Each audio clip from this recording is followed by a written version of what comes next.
We're about to go behind the bell with Screech. Dustin Diamond, and the book is Behind the Bell. Dustin, how you doing this morning? I'm feeling top-notch, my friend. All right. Very good. I guess your castmates are pretty upset with you. They wouldn't let you be part of the People magazine shoot over some of these allegations. No, that's not true. That's internet rumor. The real story is that I've been traveling 47 weeks a year doing stand-up comedy, and, let's face it, I did 10 years of that show, taking, NBC stock rooms filled with publicity photos from ceiling to floor over, a decade with these guys. Why am I going to give up on a 2,200-seat paying audience to fly myself out to take a picture with a cast that's pushing 40? You don't want to be on the cover of People magazine? I mean, that's huge. Do you know how many times I've been on the cover of People magazine in my career? It generally is pretty good for a career, I would imagine. In fact, Dustin, let me ask you this. It says the reason why you weren't on People, because the castmates apparently didn't want you there, but they said due to being uncomfortable with their one-time colleague over his, quote, post-show antics, which have included a leaked porn movie where the former child star raves of his fondness for, and then they put this as a quote, poop, and multiple publicity stunts to raise money for his foreclosed-upon home. Now, I missed the poop part of all this. What's that all about? Oh, that would be the Dirty Sanchez. Oh, sweet. Silencer for everybody. All right. Wait, here's a question, though. You're about to play in front of 2,200 people when this People magazine thing is going on? Is that what you said? Yeah, that was the date. Okay, so why is it that you're having all these issues with your finances, with foreclosure, with your car being repoed, if you're playing in front of 2,200 people every night? My car's never been repoed. I live in my house. It's fine. It's not in foreclosure. See, the problem is... Wait, your house, you were afraid you were going to be in foreclosure, though, because you were selling the T-shirts. You told us that. Wrong. I was actually at a gag order. I get the tape. Period. The guy was committing federal tax fraud is what was going on. My property tax payments were built into my monthly mortgage payments. The guy I was paying was pocketing the property tax. I can't possibly argue with this. Well, yeah, it's hard to argue with reality. It's pain. No, I don't understand. So you're saying you've not had any financial problems whatsoever? Well, who can say that? We're in a recession. I mean, come on. Open your eyes, my friend. I have also never died in New Zealand. I've never, been found hooked on crack in a shack. Nobody's saying you've been found hooked on crack. It just seemed that you were having some financial issues. You told us you spent, 40 minutes on these airwaves talking about your financial issues. No, talking about how I had the problems going on with the house, but everyone took it from the internet and made it, like it was I was destitute and everything else, which is not true. I thought you had a land contract you couldn't pay for some reason. No, I had a land contract where the guy was pocketing the property tax money. But fortunately, none of that is in my book, Behind the Bell.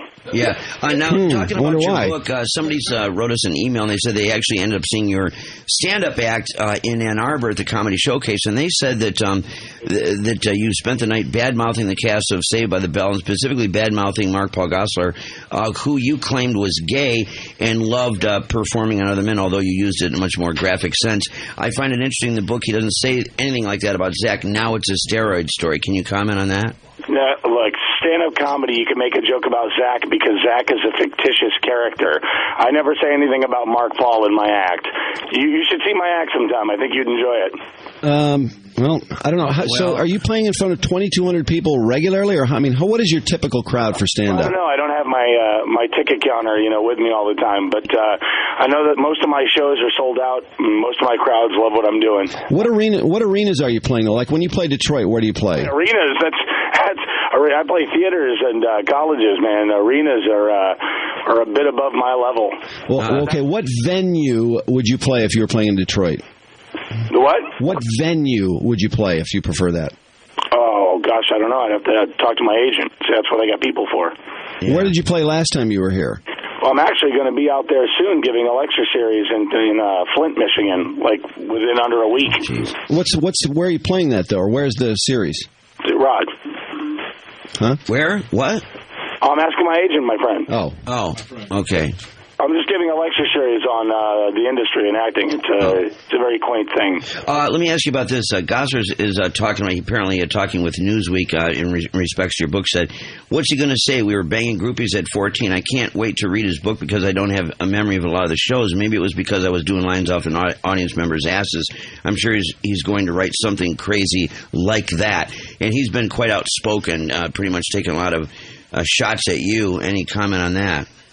Gosh, I have no knowledge of that. That's not in the book. I think people should probably read the book that I wrote instead of taking excerpts and things that are not true.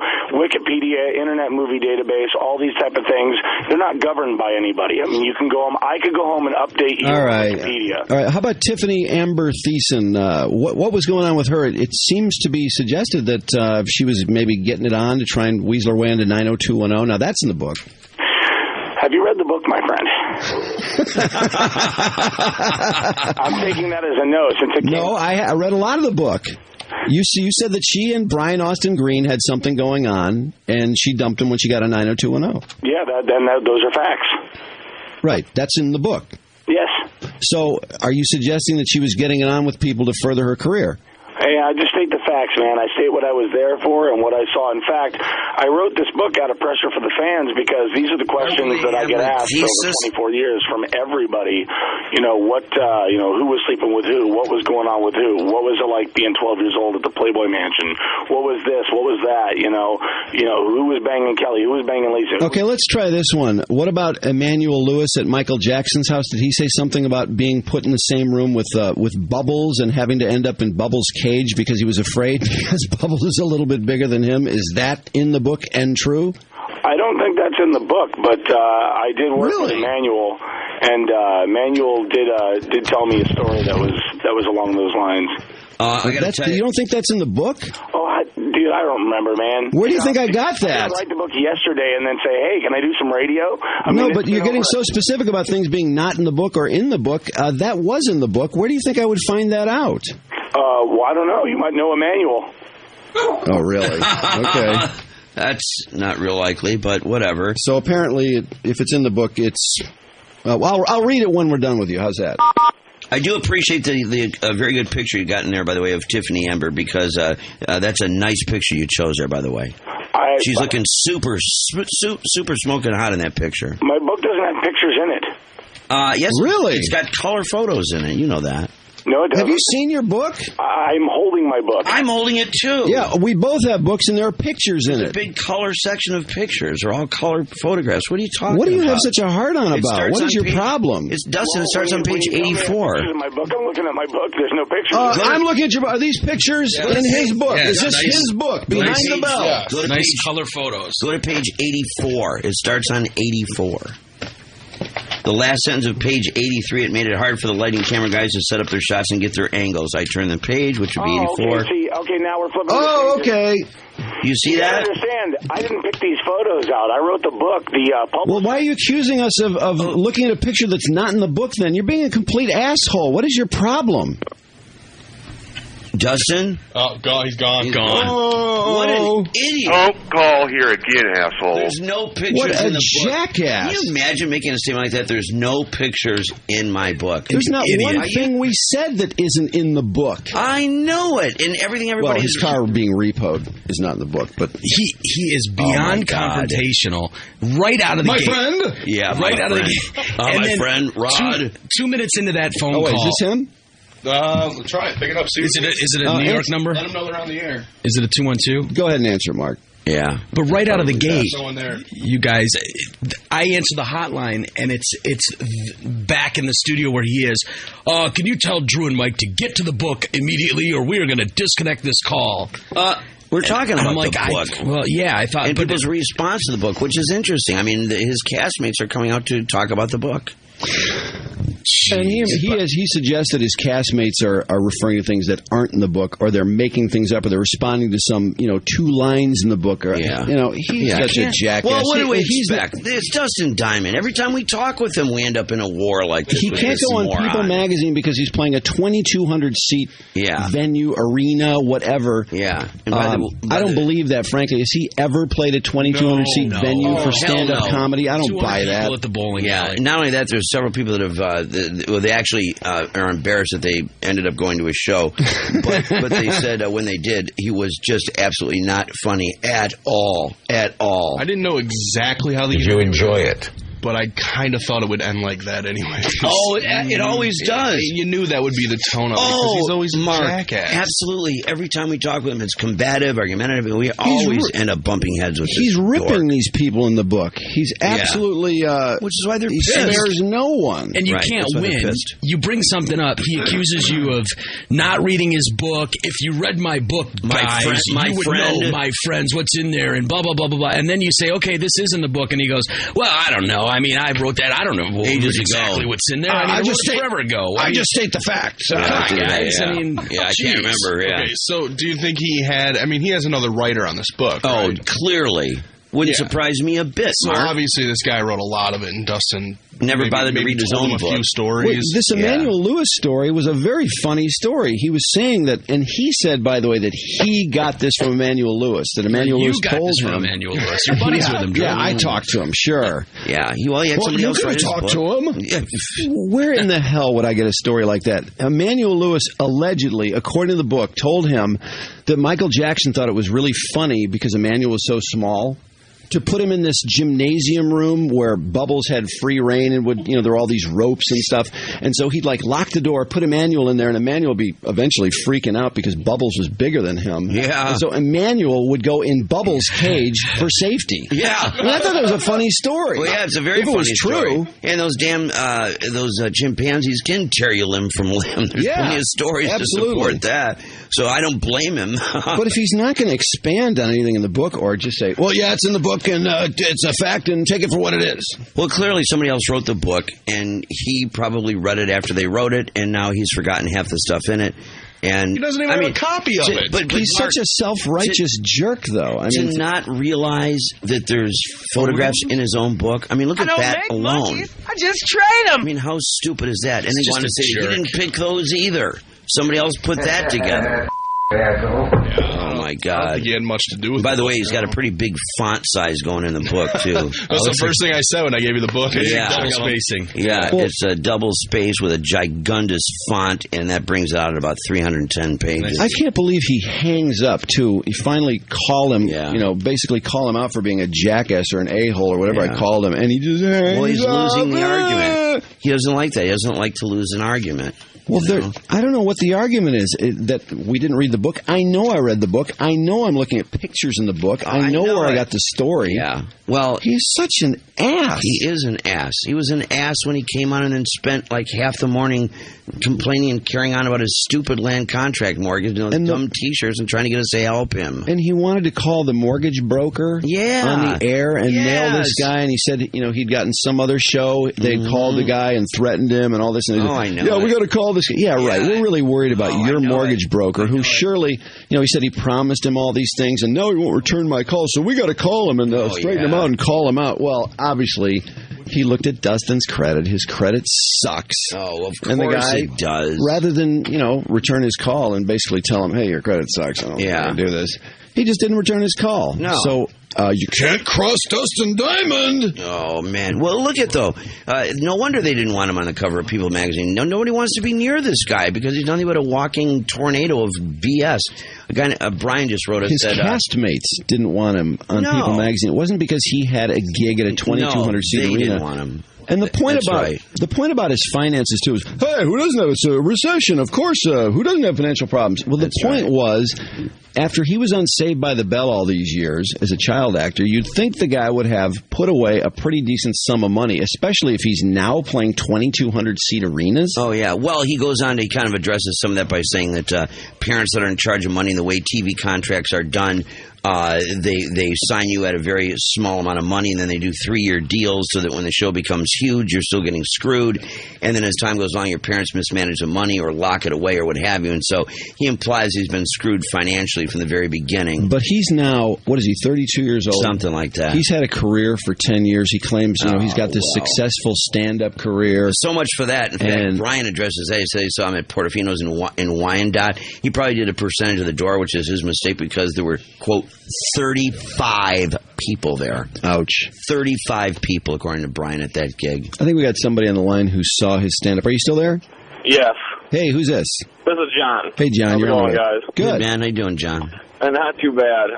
We saw Dustin Diamond in East Lansing. We got free tickets. It was at some cafeteria being put on by the Jewish community. No. It was terrible. There couldn't have been 100 people in there. Uh-oh. Did he rip his castmates, though? Did he talk about them in unflattering terms? Yeah, he was graphic. He definitely, for someone who hates Saved by the Bell like he supposedly does, he had to reference them a lot. He was saying up yours, Zach, and the other guy, AC Slater. He was making fun of them. Well, see, that's It got so quiet in there. At one point, someone yelled, "You suck," and that was the funniest part of the whole show.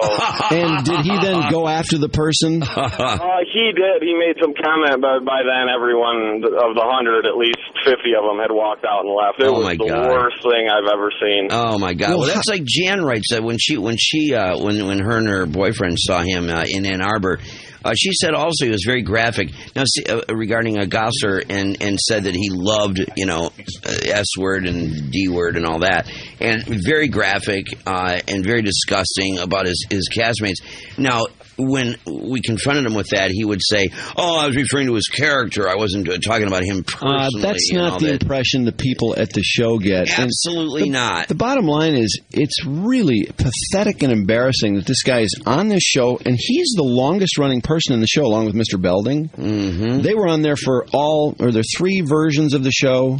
Because there's the college years, and then I think there was one more incarnation. I don't know if it made it anywhere.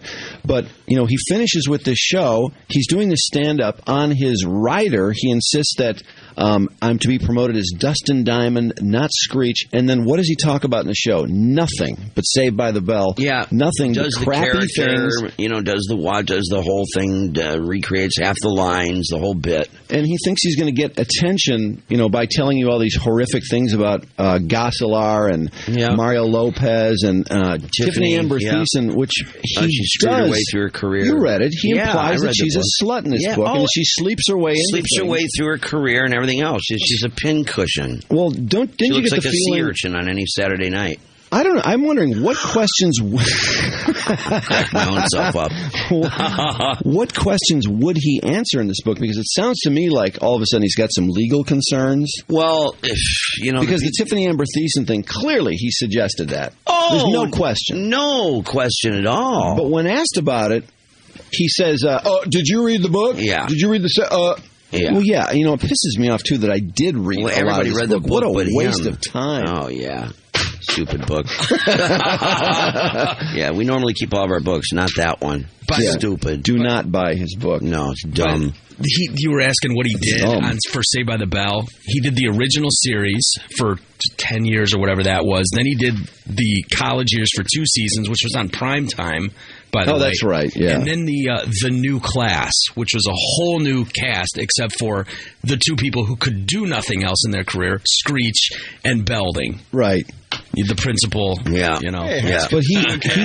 he would have you believe that he's been on the cover of People magazine so many times that why would he interrupt this fabulous stand-up career to go back and be on People magazine? He's trying to save face. He's trying to save face. The fact that his castmates didn't want him there, they didn't want him on the cover, they couldn't stand him because of all the things that he has been saying about them. They had enough of it. By the way, I just watched some of his stand-up. Can we watch it, by the way? Jim, I had Jim edit it, and he's working on it right now. How graphic is it? Well, the first thing he comes out and says is the F word, and everyone's like, yeah, Screech! And then he goes, how many people are just like, hey, Screech just swore? So, he's using Screech Yeah, of course he is. I mean, the whole act is about Screech. And yet, in his writer, he said this is where he's Dustin Diamond. He's presenting a mature Dustin Diamond, not the character Screech. Man. Let's go through his stand-up and see if it has much swearing, so we can listen to it on the air, because I bet it's 99% Saved by the Bell, and also I bet it sucks. Yeah. But how funny that People Magazine, how many times I've been on the cover of People Magazine, and I've got a 2,200-person gig to be up. Jeez. What a joke. Jeremiah Chep. He's not kidding anybody. He said that he has seen Dennis, Mr. Belding, and has seen his speeches. We interviewed him. I wonder how his karaoke CD's doing. Yeah, he said he draws. Dennis is a nice guy. He said he draws about 2,000 people. He has also seen Dennis Dustin Diamond. Yeah, really? Yep, he's also seen Dustin Diamond, and at most he pulls in 100 on a good night. Although he says by the time he's done, there's generally about 15 or 20 people left. So people routinely walk out of his stupid shows. Yeah, boy, it's just lame. I'm surprised that Belding draws that many people. I know. That's pretty amazing. He's a nice guy. He's a motivational speaker. Hey, come on. In fact, he won't even rip Dustin Diamond. Yeah. He'll only say, "Oh, I love all the kids." He kind of acts as if he's sort of really their principal in real life, and then he has their best interest in mind. Yeah, and he's kind of protective about his kids, who are now in their 30s. So stupid. Yeah, but that karaoke CD, what is that? Is it like doing karaoke with Mr. Belding or something like that? Yeah, absolutely. I can't imagine whose idea that was and who thought that would do anything. But he couldn't plug that enough when we were talking to him. I know it. In fact, Dennis Haskins, his comments in his book, he just says, I don't want to comment on what Dustin said. Haskins told Radar Online at Dimple's karaoke bar. There he was. He was speaking from a karaoke bar in Burbank on a Thursday night. Please. You bet. Quote, I don't know anything about it. I don't want to know anything about it. I loved all those kids, and I still do. So Dennis is just sidestepping the whole thing so he doesn't end up pissed off. All right. Let's try Lucas. You're on the riff, Lucas. Hey, how you guys doing? Great Good, man. show. Not bad, thanks. I got a great story for you. It's about 2005. I was out in East Lansing partying out there, and I get a call from this girl I used to hang out with. She's in Ann Arbor, and she goes, "Hey, I'm hanging out. You'll never guess. I'm hanging out with Screech. You got to get out here. He wants some coke." Oh, jeez. All right. Well, this is kind of third person, so I've got to be a little careful about suggesting that we know this to be true, but she's alleging that she was buying cocaine for Screech, quote unquote. Wait, was she buying it for the character or for Dustin Diamond? She gives the phone to Dustin, and I talked to him. Really? And you actually talked to him? He goes, "Yeah, my friend Tim here tells you you're a good person. Come on out. You got to hang out with us and all this." I don't really dabble in that kind of stuff, but I wanted to try to get out there because it'd be a great story to tell the grandkids. Did it sound like him? Yeah, definitely. I knew it was him for sure. And how did he get mixed up? Well, first of all, is the chick that he was with, is she hot? Oh, yeah. She is, okay. Yeah, right. How did he get mixed up with her? Well, I guess he's doing a show at that comedy showcase in Ann Arbor. Mm-hmm. Right. And they just kind of hooked up with him after the show. There was maybe 4 or 5 that's of them. That's the show that Jan wrote about that I've been talking about, where he attacked Gosler, talking about him, being a homo and all this stuff that he does and all this really graphic, heavy stuff. That was the character. Yeah, that was the character. Of course, I confront him about it. But, yeah, that's the show where she said it was so totally lame and so many people were walking out. Okay, so what ends up happening? Did you go, by the way? Did you go and meet him? No, I couldn't. I mean, I was tied up. I was already drinking. I was out in East Lansing. But, man, I would have killed to try to get a hold of him. Did you find out from this chick whatever happened did she put out for him, or did he party with her and her friends? I don't think so. I know they partied for a while. They had I was living in the same apartment complex as them. It was on Southview and Forest. And I guess they just kind of hit the bars for the night, ended up back there drinking at her place, and he bailed. Well, I bet he tried everything in his power, including using every Saved by the Bell story you could possibly think of. Yeah. Oh, yeah. But, as far as this cocaine thing, I want to be very careful about suggesting that we know that to be true. We don't. We have no idea. Something he heard essentially secondhand. Although he says he talked to Screech. Is this Bob? Yeah, this is Rob. Rob, go ahead. You're on the riff. Yeah, hey, Drew, Mike. Hey, I just calling to say Dustin Diamond, he was on TMZ about 2 weeks ago. Oh, no. Playing a pizza joint. There's about 10 people in there. Oh, no. Boy. Well, no. They reference a gig at a pizza joint in here. That's where the writer is from. In fact, this guy says he sold a lot of liquor, but I think this venue only held 50 or 100 people. So did he finish the show there? I mean, was the place empty, or was he supposed to play for 10 or 20 people? Oh, it wasn't on that long. They were just ripping on him about playing a pizza joint and how pathetic it was. Okay. It's pathetic, all right. According to this, he sold out the 50-seat All-Stars Comedy Club at Listrani's Italian restaurant in Arlington, Virginia, August the 1st and 2nd, and the crowd loved him. Manager Kevin Lee told Radar Online. Now, I don't know what his motivation is to tell Radar Online the crowd loved him, and why, if he's so good and so lovable, why is he playing a 50-seat venue? Yeah. How many comedy clubs seat 50 people? I don't know. Is that really of a any. comedy club? I don't know of any. That just sounds like a tiny little restaurant.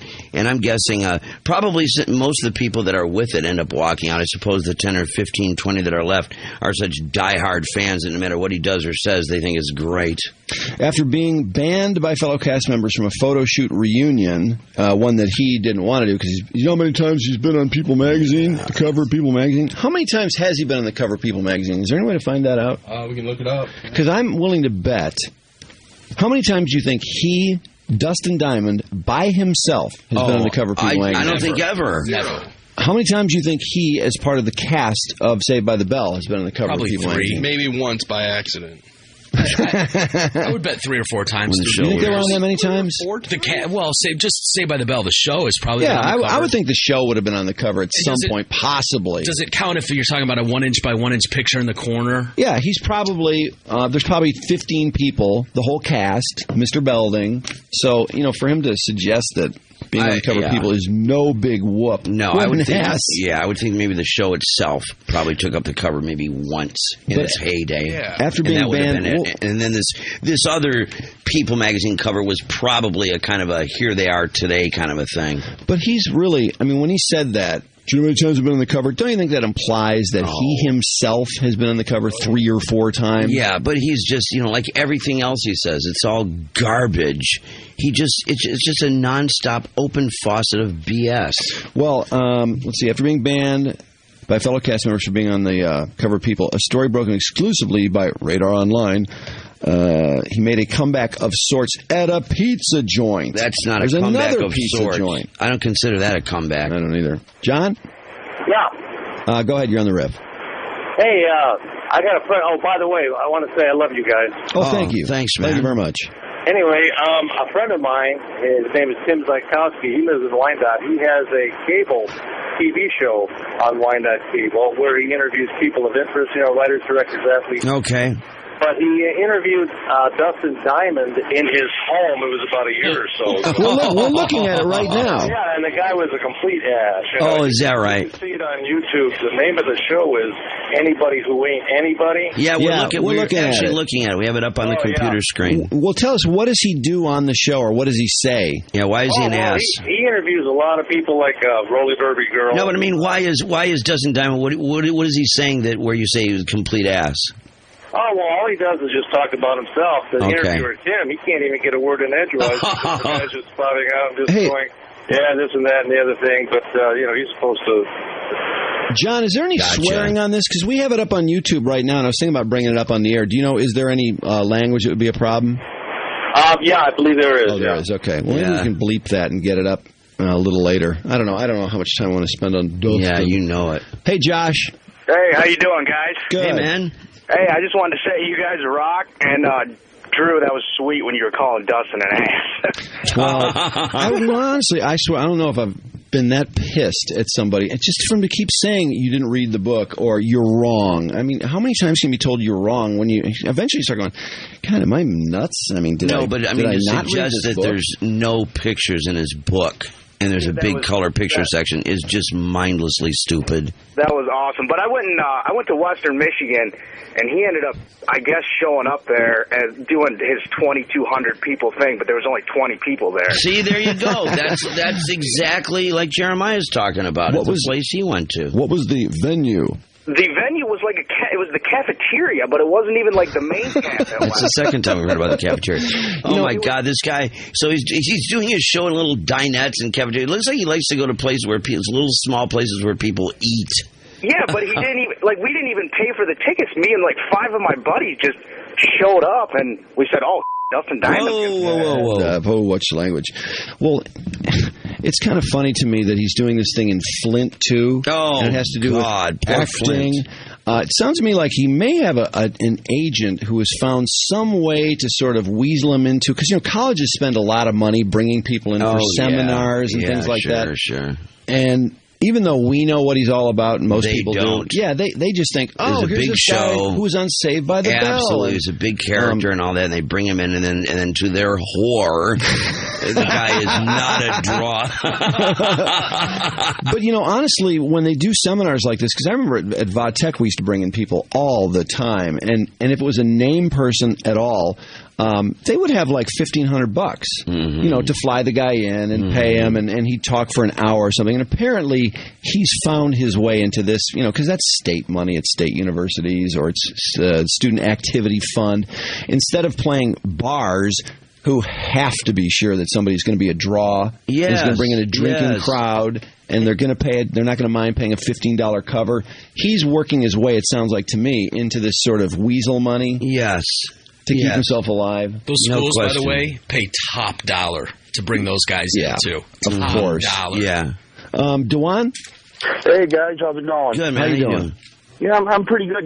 I got to tell you, I got a little sympathy for the guy. Can you imagine how angry would you be? You're around these guys. They're all getting laid. Everyone's got this good stuff happening, getting jobs, and dude's got nothing going on. Well, he claims he's screwed one chick after another to the point where in his stupid book, in the end, I think it's an appendix where it might be just a small little chapter. But hey, why don't you find that part and read it? Yeah, because that's pretty funny. Yeah, I'll get it because he actually apologizes to the women that he's screwed. Dewan, ridiculous. I think that's the part that's really pathetic about this is that he can't stand to admit that he's not on top of the world. He has to try.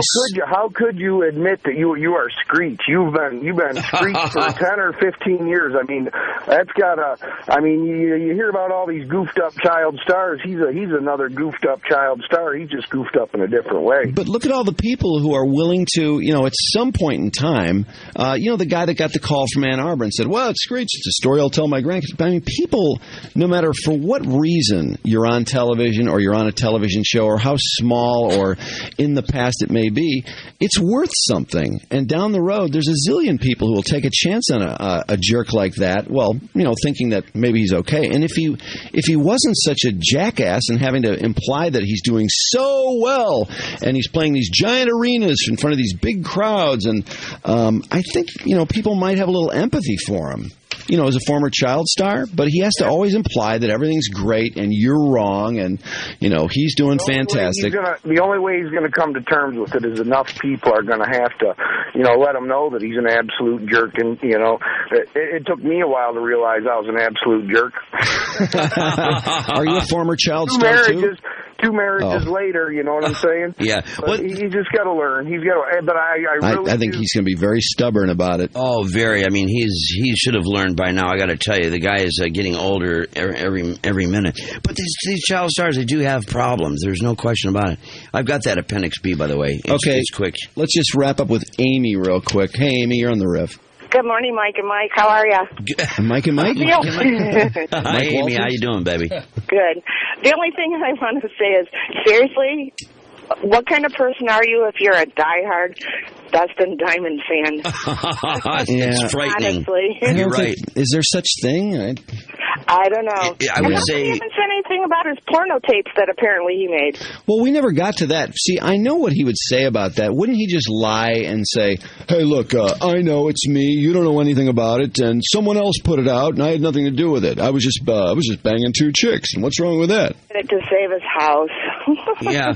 When it comes to the women, he's just he's very strange about all that. I mean, Yeah, he divorced himself from all of that. What women would want to be with him? I mean, Amy, seriously, there aren't women that really would want to be with this guy. Oh, my God, no way. It's just like the if book. If he was the last man on earth, I don't think so. Yeah, it's like the book. Well, that's not in the book. When you care to read the book, it's probably the same thing if you start talking about the sex tape. And you could probably tell him all about a scene in the movie and be like, that's not in the sex tape. I don't know what sex tape. You haven't even seen my sex tape. Probably more of the same. Does he reference, thanks for the call, Amy, does he reference the sex tape in the book? Because I'm trying to think. I don't think he did. I didn't run into it. Yeah. No. Appendix B in the back, it's a quick one. It says, to all the chicks I banged before, an open letter. Dear ladies. It starts off with dear ladies. No doubt many of you were just filthy. You'd hook up with me with my buddies or any dude you thought might advance your career. You just didn't care. But there were also those of you who suffered full mental breakdowns as a result of the depraved sexual S-word we did together in my younger, dumber days. Look, those are crazy times. I did a lot of stupid stuff back then. There are a lot of things I did as a young man that I'm not proud of, and if I go back, I would change them. Please allow me to explain in all modesty that a lot of the S I did was in an effort to make memories and simply live in the moment. I spent my formative years working full-time in an industry that consumed any chance I had at a normal childhood. With my pubescent hormones raging, many, perhaps most, of my decisions were guided by my monster and dirty thoughts. Dirty, dirty thoughts. Now as a grown... What a creep. Now as a grown man, I've had time to... check, please. To reflect on some of my more immature sexual escapades, and I regret many of them. Not for the women I was with, but more for my actions leading up to and during our bang sessions, and for I conducted myself afterward. Bang sessions? Oh, please. It's not a session if it's with that jerk. Certainly isn't. It would be a split second. With heartfelt sincerity deepened by years of more worldly experiences and a search for substantial meaning and wisdom in my life, I offer my apologies to anyone I filthed up back in the day. To anyone I filthed up. I was a willing victim of the whirlwind of Hollywood, and I tried my hot damnedest to make the most of it. Don't get me wrong, there were a lot of great moments, too. I've reflected upon all of them. Unfortunately, remembering so many other moments, I just have to shake my head and say, D-Man, what were you thinking? That's kind of a third person. What were you thinking? Kind of a third person, I believe. No question. No woman would want to have sex with that loser. So for every one of you I ever hurt, unless you begged me to hurt you because that's what you were into... Come on, cut it out, stop it! From the bottom of my heart, I'm sorry. Sincerely yours, Dustin. P.S. Call me. Did you enjoy it? What an ass. Call Even me. Mackenzie finds that funny. What an idiot. You know, when I first sort of turned against him, because I never knew that much about him, Saved by the Bell was out of my radar. He's back in the garbage. No. Yes, please. No. No. No. Didn't you, at least I sort of missed Saved by the Bell because I wasn't in high school or shortly out of high school. I was the wrong age. I didn't. Well, I've been forced to learn an awful lot about the show. Which I know it. Really, what a waste of space in my life. No, it doesn't die. It's one of those things that just is around forever. Yeah. And there's no fighting the fact that it had a big following. A lot of people have watched the show and know a lot about it. But when I first really was introduced to this guy, and I quickly thought not much of him, was when he was in celebrity boxing against Horshack. What's it, Ron Palilla? Yeah. And remember, he was like going, come on, let's go. Yeah. And Horshack was clearly scared to death of him and is just a little wimpy guy, had no punch whatsoever. And Dustin looked like he really wanted to smush him. I mean, really crush him. And I would think most people in celebrity boxing would go, well, I got to win. It's Horshack. But they wouldn't just try and pummel him and knock him down and really hurt the guy. But he looked like he really wanted to just humiliate him and, be the hot shot. Yeah. Mr. Big Tough Guy. Because remember, he's like, come on, let's go. Yeah. Oh, this is claim to fame. It doesn't surprise me, too, that he would have approached that fight like that, But, by the way, regarding People Magazine... Yeah. Who'd want to be on People Magazine? Why are we even talking about it? Somebody... the letters are the only good thing. They wrote us an email to say that they searched all the archives of People Magazine to see if, in fact, he'd ever been on the cover. and all that comes up in the search all the way through all the archives is Dustin Hoffman. The only thing out there is the reunion cover without him. That's it. So apparently never has he or they been on. Drew and Mike.